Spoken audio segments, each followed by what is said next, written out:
Welcome to online class.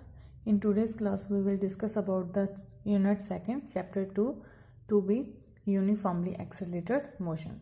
In the previous video, we will discuss about the speed, velocity, path length, displacement. But in this chapter, we will read about the accelerated motion. First of all, what is accelerated motion? We read about the two types of motion, uniform motion and non-uniform. In non-uniform motion, velocity of object is different at different instant. The velocity of object keep on changing with time. Such a motion is called accelerated motion. ਤਾਂ ਕਹਿੰਦੇ ਅਗਰ ਆਪਣੇ ਕੋਲ ਕੋਈ ਵੀ object ਹੈ different velocities ਦੇ ਨਾਲ ਆਪਣੇ ਕੋਲ ਕੇ move ਕਰਦਾ ਪਿਆ ਤਾਂ ਆਪਣੇ ਕੋਲ ਕੀ ਹੋਏਗੀ accelerated motion ਹੋਏਗੀ. Then ਆਪਣੇ ਕੋਲ in accelerated motion, if the change in velocity of an object in each unit of time is constant. ਹੁਣ ਆਪਣੇ ਕੋਲ ਕੀ velocity ਆਪਣੇ ਕੋਲ each unit of time which constant, the object is said to be moving with constant acceleration, and such a motion is called uniformly accelerated motion. ਤਾਂ ਆਪਣੇ ਕੋਲ second ਕਿਆ ਸੀ uniform motion ਕੀ ਹੁੰਦੀ ਸੀ which is ਦੇ ਵਿੱਚ ਆਪਣੇ ਕੋਲ object equal distance ਕਵਰ ਕਰਦਾ ਸੀ ਜਾਂ displacement ਕਵਰ ਕਰਦਾ ਸੀ time ਵਿੱਚ. ਸੇਮ ਆਪਣੇ ਕੋਲ ਉਸਦੀ velocity ਕੀ ਹੈ constant ਹੈ each unit of time ਵਿੱਚ. ਤਾਂ ਆਪਣੇ ਕੋਲ ਕੀ uniform motion ਦੇ ਵਿੱਚ ਔਰ this type of motion ਨੂੰ ਬੋਲਾਂਗੇ uniformly accelerated motion. But on the other hand, if change in velocity in each unit of time is not constant, but time constant है but velocity constant नहीं है, तो object ਨੂੰ ਬੋਲਾਂਗੇ move ਕਰਦਾ with variable acceleration, and the such a motion is called non-uniformly accelerated motion. तो अपने कोल definition क्या है रही acceleration the? Acceleration of an object in motion is defined as the ratio of change in velocity and the corresponding time taken by the object. ਤਾਂ ਆਪਣੇ ਕੋਲ time ਦੇ change ਹੋਣ ਦੇ ਨਾਲ ਵੈਲੋਸਿਟੀ ਦੇ ਵਿੱਚ ਕੀ ਚੇਂਜ ਆ ਰਹੀ ਉਹ ਆਪਣੇ ਕੋਲ ਕੀ ਆਏਗਾ ਐਕਸਲਰੇਸ਼ਨ. ਤਾਂ ਉਹਨਾਂ ਨੇ ਕੀ ਕਿਹਾ acceleration equals to change in velocity upon time taken. Acceleration ਆਪਣੇ ਕੋਲ ਵੈਕਟਰ ਕੁਆਂਟੀਟੀ ਹੈ ਬਿਕੋਜ਼ ਆਪਣੇ ਕੋਲ ਜੋ ਵੈਲੋਸਿਟੀ ਉਹ ਵੈਕਟਰ ਕੁਆਂਟੀਟੀ ਹੈ. ਜੋ ਵੈਲੋਸਿਟੀ ਆਪਣੇ ਕੋਲ ਡਿਪੈਂਡ ਕਰਦੀ ਹੈ ਡਿਸਪਲੇਸਮੈਂਟ ਦਾ. Displacement firstly vector quantity then velocity, and velocity ਦੇ ਕਰਕੇ ਆਪਣੇ ਕੋਲ ਐਕਸਲਰੇਸ਼ਨ ਵੀ ਕੀ ਆ ਰਿਹਾ vector quantity. It is positive velocity is increasing, कहते वेलोसिटी इंक्रीज हो रही है तो एक्सेलरेशन पॉजिटिव होएगी. नेगेटिव होएगी अगर वेलोसिटी डिक्रीज हो रही है. The negative acceleration is also called retardation और डेक्लरेशन.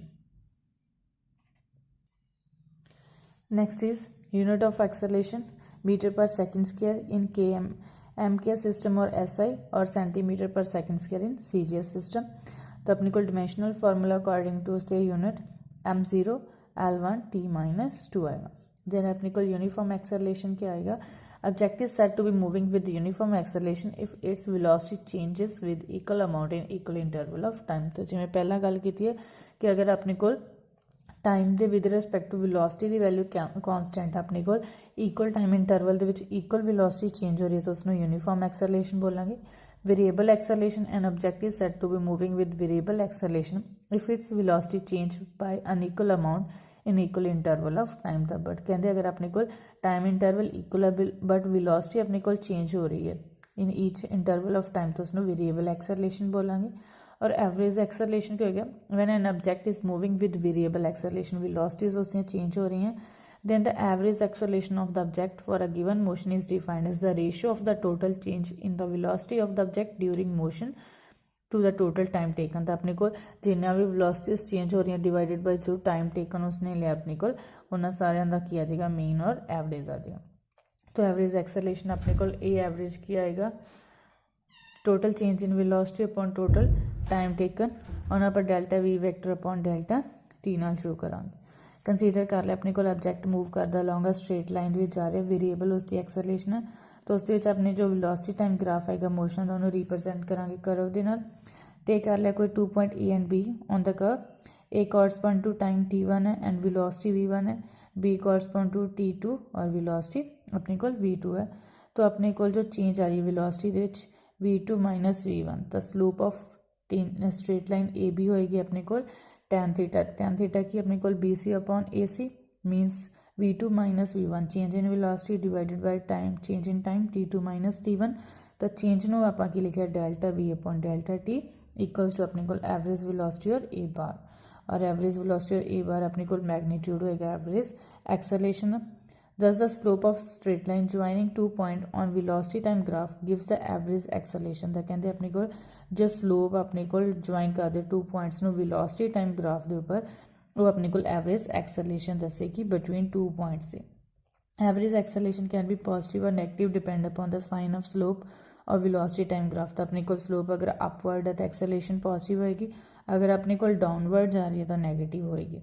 तो कहते if it is zero if change in velocity of object in given interval of time is zero. तो कहते अपने को जीरो होएगी अगर अपने को किसी ऑब्जेक्ट की जो वेलोसिटी किसी टाइम इंटरवल के जीरो होएगी। दैन इंस्टेंटेनियस अपने को एक्सेलरेशन की गल करें किसी एक पर्टिकुलर टी टाइम के उपर, कहते when an object is moving with variable acceleration then the object possesses different acceleration at different instant. Variable acceleration के नाल चल रहा है तो डिफरेंट टाइम तो उसकी डिफरेंट वेलोसिटी होगी। The acceleration of object at a given instant of time और at a given point of motion is called its instantaneous acceleration. का की कहते हैं किसी गिवन इंस्टेंट ऑफ टाइम के उपर और अपने को किसी गिवन पॉइंट ऑफ मोशन के उपर जो भी अपने को एक्सेलरेशन आएगी उन्होंने इंस्टेंटेनियस एक्सेलरेशन बोलेंगे। लैट कर लिया नॉन यूनीफॉर्म एक्सेलरेशन है स्ट्रेट लाइन के फस्ट वो अपने को क्या वी वेलोसिटी के नाल चलता पाया सी टी टाइम के उपर और उसकी वेलोसिटी के चेंज आ रही है with change in time delta T time change होया तो अपने को जो वेलोसिटी है डेल्टा वी नाल चेंज हो और डेल्टा टी अपने को बहुत स्मॉल टाइम इंटरवल है। कहते अपने को एक्सेलरेशन ऑफ देखने ऑब्जेक्ट की किसी टाइम इंस्टेंट से टी के उपर तो इंस्टेंटेनियस एक्सेलरेशन नीयरली इक्वल होगी अपने को average acceleration in small time interval delta T और डेल्टा टी अप्रोच कर दो अपने को zero because this time interval the acceleration object can be consider to be uniform. तो कहते इस टाइम इंटरवल के आप देखा कि अपनी एक्सेलरेशन यूनीफॉर्म होएगी कॉन्सटेंट होएगी even though the object has non uniform accel कहते भावें जो ऑब्जेक्ट और नॉन यूनीफॉर्म बट अपने को डेल्टा टी टाइम के अपने को जो एक्सेलरेशन है यूनीफॉर्म होएगी। Therefore, instantaneous acceleration A will be approximately equal to average acceleration in small time delta t। तो अपने को A वेक्टर ਨੂੰ ले लिया अप्रॉक्स हो गया अपने को average delta V vector upon delta t। The sense of approximation in above expression be removed by making the time interval delta t tends to 0। तो ਉਹਦੇ ਨਾਲ ਆਪਾਂ ਕੀ ਲਿਮਟ ਲਗਾਤੀ तो अपने को इंस्टेंटेनियस एक्सेलरेशन आ जाएगी। तो इंस्टेंटेनियस एक्सेलरेशन अपने को ऑब्जेक्ट की किसी गिवन इंस्टेंट से आप डिफाइन करते हैं limiting value of average acceleration in small time interval around the given instant. तो कहते अपने को लिमिट करता वैल्यू ਨੂੰ एवरेज एक्सेलरेशन की किसी स्मॉल टाइम इंटरवल के जो अपने को गिवन है किसी इंस्टेंट के उपर when the time interval tends to zero. तो टाइम अपना किस अप्रोच करता पे जीरो अप्रोच करता पे। तो जिमें आप वेलोसिटी के जो अपना टाइम टेंस टू करता जीरो तो अपने को delta V upon delta T change हो जाएगा D V upon D T और अपन पता है V equals to D X upon D T है तो आप वी की वैल्यू पुट की D upon D T as it is V की value D X upon D T तो उतो डबल डेरीवेटिव आ रहा अपने को टाइम का तो D square X vector upon D T square. तो instantaneous acceleration object the is equal to the first time derivative of velocity at a given instant. तो acceleration अपने को फर्स्ट डेरीवेटिव है टाइम का वेलोसिटी नाल is equal to second time derivative of position of the object. तो second derivative किसका हो रहा है अपने को पोजीशन का हो रहा है। तो जो अपने को वैल्यू इंस्टेंट अपने को एक्सेलरेशन की उन्होंने अपटेन कर सकते ग्राफिकली एज एक्सप्लेन जिमें अपने को इतने दिता रैफर करा फिगर फर्स्ट में। तो एवरेज एक्सेलरेशन होगी ऑब्जेक्ट की अपने को T2 माइनस T1 ये एवरेज की होगी change in velocity upon time interval तो उन्होंने delta V upon delta T के नाल डिनोट किया इक्वल अपने को slope of straight line A B delta T approach कर रहा जीरो ਨੂੰ बी अप्रोच करता अपने को point A in this situation the line A B would become tangent to the curve at point A. जिमें अपने को लास्ट वेलोसिटी के गल की सी कि जिमें जिमें अपना टाइम है डिक्रीज हो रहा है तो अपने को टेंजेंट किस पॉइंट आ जाएगा A point. The slope of this tangent would give us the value of instantaneous. तो जो अपने को स्लोप आएगा टेंजेंट ए पॉइंट के उपर अपने को इंस्टेंटेनियस एक्सेलरेशन की value दसेगा। Thus, instantaneous acceleration is also defined as the slope of the tangent to the velocity time graph at position correspond to a given instant of time। तो उन्होंने की कहता slope अपने को टेंजेंट वेलोसिटी टाइम ग्राफ के उपर eight position किस जगह के उपर आप कॉरसपॉन्डिंग तो अपने को इंस्टेंट ऑफ टाइम किसी टाइम के विद रिस्पैक्ट टू। तो उत्थे अपने को उन्होंने की नोट किया कहते यूनीफॉर्म एक्सेलरेशन है दैन इंस्टेंटेनियस एक्सेलरेशन होएगी अपने को equal to uniform acceleration equal होएगी एवरेज एक्सेलरेशन जो अपने को ऑब्जेक्ट मूव करता यूनीफॉर्म एक्सेलरेशन दे विच।